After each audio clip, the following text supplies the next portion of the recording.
Welcome back, Fiber Friends. Today, let's talk about primitive sheep breeds.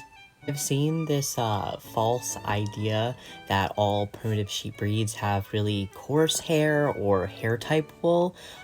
This is not true. So a primitive breed is simply a sheep breed that has not been improved by introduction of modern genetics, or they've been, isolated or on a remote island for a long period of time. A really good example of this would be the Manx Lockton.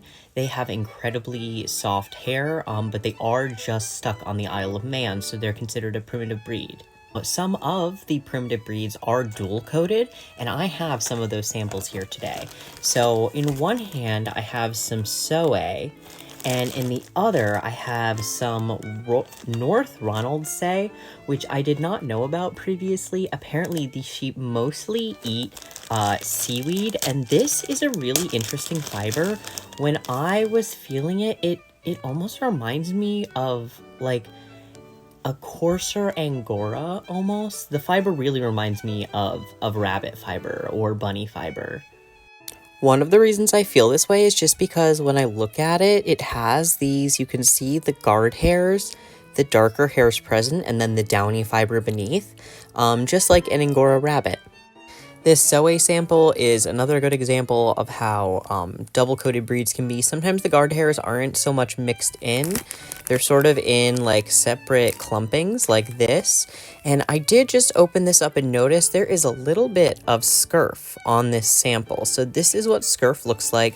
However, upon further inspection, it looks like it's not throughout the entire sample, so I'll probably still process this.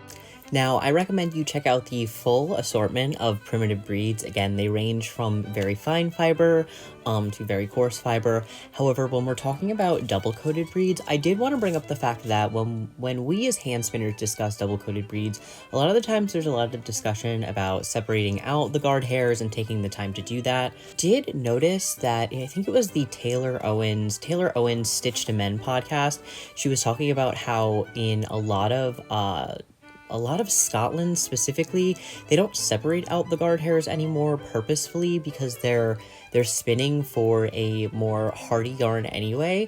And so this is another way that you can tackle a double-coated breed. You don't have to necessarily separate out those guard hairs. You can always keep them in and blend them all together for sort of that tweedy heathered look and a stronger overall yarn.